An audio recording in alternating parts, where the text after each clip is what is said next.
O, pipila-pilantod kayo. Ha? Masakit? Upo kayo ito. Sabi mo magpunta yung linggo. Linggo? Sino mang kila natin? Hindi, yung papa-schedule. Ah, pumunta kayo linggo. Ah, ikaw yung nagputor. Yung nagpunta lang. Oo, kala ko galing ka ng linggo. Hindi pa kita namumukan eh. Kasi hindi dito pwede talaga yung ano. Kita nyo naman, daming tao. Kailangan talaga magpo kayo. Hindi po pwedeng darating kayo rito. Eh, paano kung pare-parehas kayong ano, lahat ganun? Hindi, kaya ako lang nagpunta eh. Kaya sabi ko, papa-schedule lang. Ma'am, ano nangyari sa inyo? Pag may bumulong, may nasira sa amin. Parang nagkaroon pa ng may bukol ah. Kaya masakit. Ito, may sira. Nagpapatherapy na po. Ganito kasi yan. Ganito kasi yan, malalaman nyo kagad. Kita ba par? Tingnan mo. Kita ba? Ayan o. Yan. Yung difference yan. Tapos, tabingi yung spine nyo. O. Diba? Ngayon kasi malalaman mo, pag sa lateral view, may space, may space, may space, may space, may space, may space. Pagdating dito, yung space, may ano, may bumara. Ngayon, ano ba nangyari sa inyo? Tanong ko kayo. Ano po yung pag isang tao kasi ng motor mo, bigla nang sumakit. Nagsimula na. Tapos kala ko nga, ano, kasi diabetic po ako, namamanhid, baka mataas ang sugar. Tapos sabi nga ng doktor ko, ano raw, malapot daw yung dugo ko, kaya masakit. Pag diabetic kasi, pangkaraniwan na yun, yung malapot ng dugo, pangkaraniwan na yun. Pero yung sa inyo, yung spine yung hindi pangkaraniwan to. Kahit ikumpara nyo to sa ibang x-ray. Ayan o. Dapat to mapa-MRI kayo. Ma'am, medyo may ano to, tawag ito. Sana makita na. Sana ano lang to, yung mga nodules. Sana mga lymph nodes lang yun or Schwann nodes. Pero kasi parang may na-break dito sa ano mo yun. Ayan, kitang-kita o. Hindi pangkaraniwan kahit sino tumingin nito. Anong basa sa inyo nito?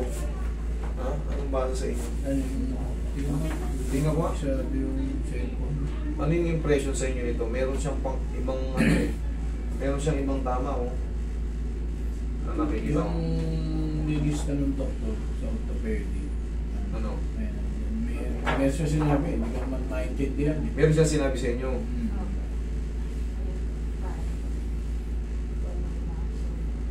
Andali ah. Ayun oh, chronic. Ibig sabihin ng chronic, matagal na. Chronic.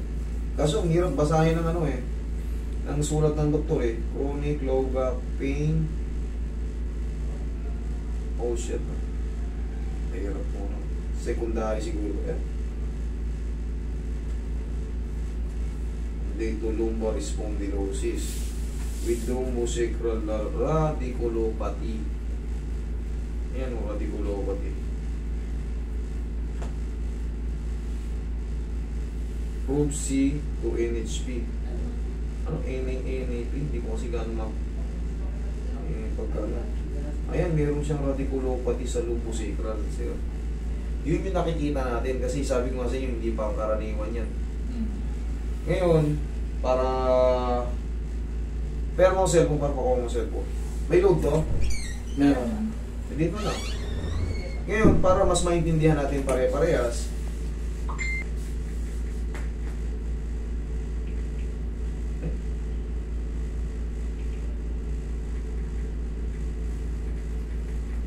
ayan, what is radiculopathy? In the lumbar region. Ayan, sa niya, lumbosacral. Ibig sabihin ng lumbo, lumbar. Sacral, sacral iliac pa ba?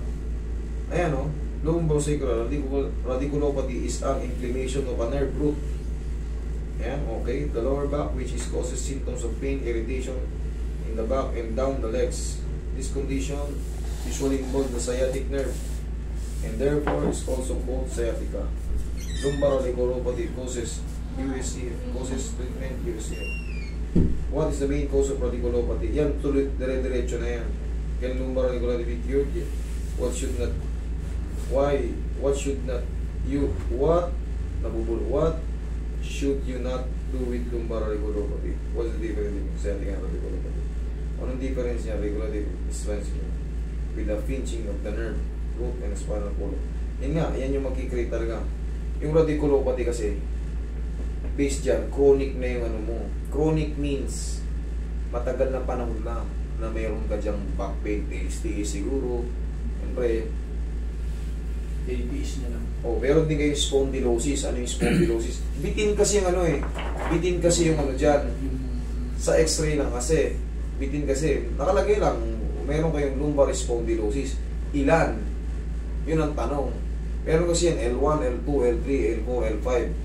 Yan. Tapos, yung tayo namin yun. ayun nga, sa record, in-explain na ng radiculopathy. Ano yung radiculopathy? Impingement sa nerve root. Siyempre, nerve root. Yung nerve root naman, yan direct to the brain yan. Maaring manghina ka. Ayan, buong pagkataon mo. Maaring, parang minsan lupay-pay ka. Parang ano, tamad na tamad ka. Parang gusto mo palagi. Ganun ang pakiramdam na ano. Mami, mayroon kasing ano kailangan to, maano pa kayo. May nakalagay pa ron, ipapakita sa ano Kailangan may MRI pa kayo Para makita ito. Ano muna ako therapy. Sabi kasi baka gumaling sa therapy. Pag hindi raw nagbago, tsaka pa lang ako i-request ng MRI. Ang laki kasi ng sumabog ang laki kasi ng naging difference Sa akin pa lang, kitang-kitang. Dapat kasi pare-pareho yung vertebrae yan, ganyan. So, pero ito sir, parang may nabangal. Ayan, ang laki Dito naman sa lateral view niya, ayan nag-shadow siya ng ano. Hindi pang karaniwan. Dapat kasi yung shadow niya, ganun din ang guhit niyan, di ba? Pag ganun din. Pero pagdating dito, point, di ba? Mapapansin niyo may kakaiba. Spondylosis at radiculopathy, tama niyo. Hindi lang natin ma-determine kung ilan ang may spondylosis.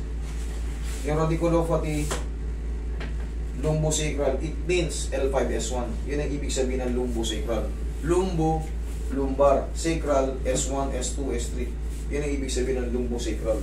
Pag thoracolumbar, thoracic lumbar, sa pagitan siya ng T12 and L1. Yan ang ibig sabihin ng thoracolumbar.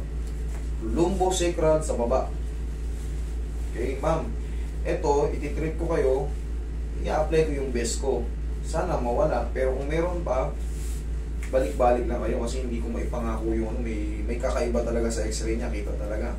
Hindi mawawala yun, parang may siya, parang may nodules na malaki ron na naka-apekto ron sa Pero parang maganda pa MRI mo rin. Yun ang pinaka-the best para ma-elaborate pa yan mga yan. Kasi hindi ordinaryo yung x-ray ni ma'am May yung sa amin niya kasi parang hindi siya gumagaling. Parang hindi nga siya gumagaling, no? Sa therapy. Nakakailang therapy. Kanina kasi may napansin ako, hindi kayo parang Masyado kasi matagal nakaupo masakit. Kaya pala nung pagbangon nyo, Ang sakit. parang kala ko, Natutulog ako, parang sobrang sakit pa. Pinutusok. higa na kayo, testing natin. Kaya nahirapan po ako matulog. Kayo kung medyo marami ako kasi kailangan ko ma-explain sa inyo yan. Para mas maunawaan nyo na hindi okay Nadapa na. po ba? Hindi. Testing lang natin kung may masakit. Kung sa paglatag lang sa higaan, masakit na kagad malalaman kagad natin na hindi pantay yung vertebrae mo. Yan. May irritation, parang may nakakalso. Saglit pa lang 1, 2, 3, 4. Meron. Masakit. Kita mo? Ibig sabihin, latag na. Kumbaga, yan yung kapahingahan natin, paghiga. Sige, upo kayo ulit. Yan yung ibig sabihin na palagi ko sinasabi. Pag nakalatag yung katawan nyo at parang may, nagsisimula ng na-irritate, dapat yan wala. Ayoko nga hihiga kasi yung nasasaktan ako. Mas lalo ko na nasaktan. Sige, tingnan natin kung ano kung may tulong mo. Pero sana wala kayong mga tumor dun. Sana wala Pero maganda pa rin. Dahan-dahanin lang muna natin. Hindi ko muna ipamamasas yung todo Siguro padadaanan ko lang. Kasi may talaga, may kakaiba ako nakikita. Pero sana hindi yun hindi yun malala. Sana radiculopathy lang. Talaga o spondylosis lang. Ay maray nyo. Kahit walang sapat na ako ron. Kahit wala siyang contrast. Plain MRI lang. Babalik pa kami sa Tagilid yan. Pabasan nyo yan, patingin nyo nga yan sa kanya. Hindi, nag-doktor na kami. Yung doktor Irritation, sakto lang. Mas bearable. Sakto lang. Sakto lang. Kaya pag matagal na yun, masakit na rin. Pag matagal na, umiipit na rin. Wala na. Ganun na rin ang pakiramdam. Opo.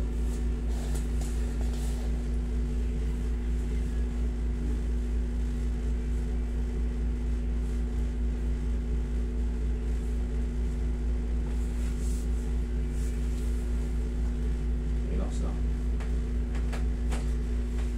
Isa pa. Umutan mo lang. Kabilang side. Tansya mo lang, ilang taon yun na nararamdaman niya. Bakit? Yung tansya lang. Meron na bang 2 taon, may 1 taon. Walang pinakagrabe na po kasi isang buwan.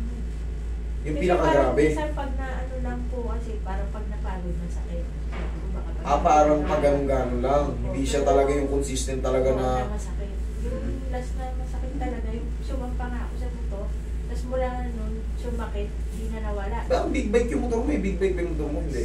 Yung ADB po yung... Yung sumakit yung katawan niya, yung ADB yung gamit ko. Pagsampa ko bigla. Medyo Parang may malapad na yung tumunog ADB yata. kumpara sa mga click-click eh. Mid-Tyson, medyo malaki yung ano. Yung ADB medyo malapad-lapad. Mas mataas. Mas mataas. Pero sa, hindi nga siya makasampa ngayon sa big bike. Yung masakit daw. Tsaka pag Siyempre, nalulubak mas ko, mataas.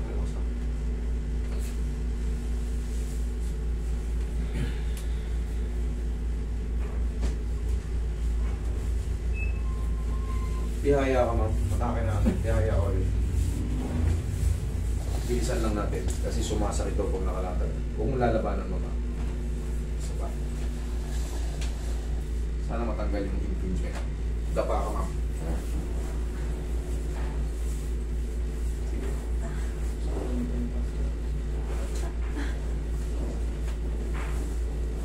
Natsayin mo ha. Obserbahan natin. Kung dapa rin kasi sa paghiga, bihaya, masakit din.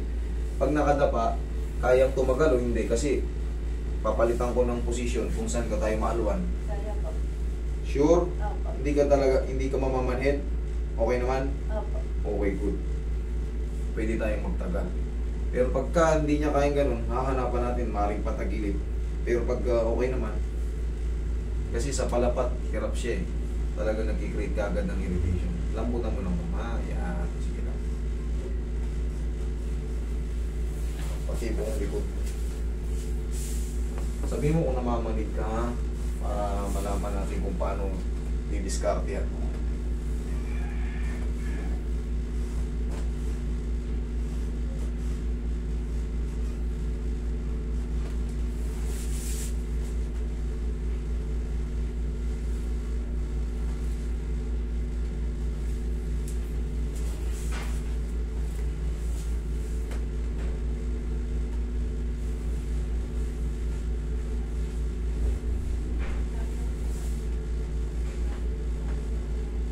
Ito yung maano sa kanya.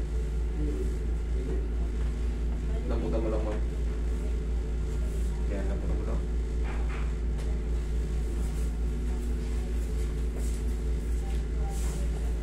Okay ka na dyan ma'am? Ano lang po. Okay, thank you. Hoy, huwag mong pasyadong pakadiin na kuya. Meron kasi talagang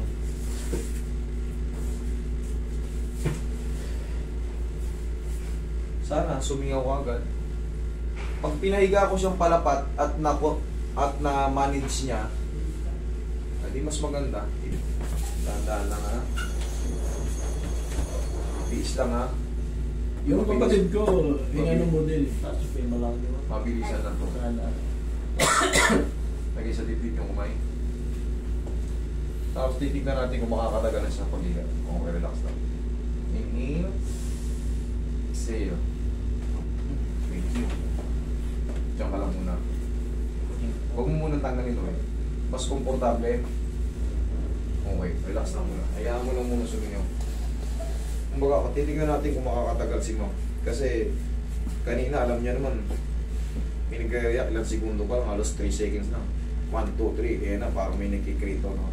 Yung ganyan, okay naman. Sure? Tatanggalin ko ha. Sige, lapat ka lang. Tignan mo kung may maiirita. 1, 2, 3, 4, 5, 6, 6, 7, 8, 9, 10, 11, wala. 12, 10, May dugo. parang may ano? Gumaan, medyo gumaan. Kumaang. Kasi Oo. dati pag medyo matagal na, ang sakit parang may tumutusok. Eh niya kanina nga eh. Kaya ako tinitesting yung ganyan para malalaman nyo kung ano yung nagiging changes kasi hindi ko nararamdaman yung nararamdaman nyo. Ngayon, sa inyo ko ibabase kung anong posisyon. Siyempre, katulad yan, yan ang kapahingahan natin higa. Eh kung sa paghiga pa tayo nasasaktan, paano tayo di ba? Kaya kailangan yung lapat na yan. Sabi ko nga, pag hindi yan na naging hawaan dyan, ibig sabihin, mali yung adjustment ko or hindi talaga na-adjust. Pero kung sinasabi nyo, guminhawa na kayo, pwede maganda, thank you Lord. Upo kayo. Yan lang muna. Masahin ko naman yung dito para yung reaction dito sa traction. Pero pinaka-the best, plain MRI, kaya nyo naman siguro yun, mga nasa ano lang yan. Pag plain MRI, depende sa ospital, 7,000 pataas yun. Depende sa ospital na, pero magmi-minimum yan ng 7,000. Pero pag with contrast, mas matugong with contrast eh. Maaaring 15 pataas eh. Ang plano namin, bumalik muna doon sa after nung treatment niya, balik kami doon sa doktor para gawa ng request yung Sabi, pahinga lang daw pakat makapagod. muna. Walang masaya, pero ikaw na masakit. Nakikita ko nasaktan na sa ako eh. Siya walang sakit, pagod lang daw. Ma'am, ngayon pag nakakaupo kayo, okay naman. Mas guminhawa kayo. Sabi ko parang albularyo ah. Sabi ko. Umang na. O ma'am, alam niyo na, mag-iwas-iwas muna kayo sa ano. Siyempre, multiple na. Diabetic, gaya nga nasabi ni Sir, diabetic, talagang mahirap kalaban. May minsan ngimay, manhid sa paa. May bigla-bigla na lang umaano dyan. Oo, may bigla-bigla na lang. Ang diabetic po, interna lang ano eh. O sana, hindi. Ang diabetic kasi sa dugo, tatamaan ka Tapos sa... yung mga, ang tigas pa ng ulo nito kasi ayaw uminom ng vitamin B. Sabi ko, sa edad natin yung kailangan natin ng vitamin B. Pinaka-the-best. Daw ng malunggay. Pagkakain ganyan. Oo, daw ng malunggay, magic malunggay yan. Ayaw na magaling saan. Oo, lahat ng ano nyo, madalas kayo kumain yan, tsaka sa luyot. Dami nang na-train Tapos, ganun nga kami. Diba, yung... Eh, mas maganda yung nasisinagan tayo ng araw. Pero ngayon, medyo less ang araw ngayon. Tapulan. Okay, ma'am. Kukunawa kayo. Maraming salamat. Okay? Huwag lang maligo today, ha? Thank you. Ako din.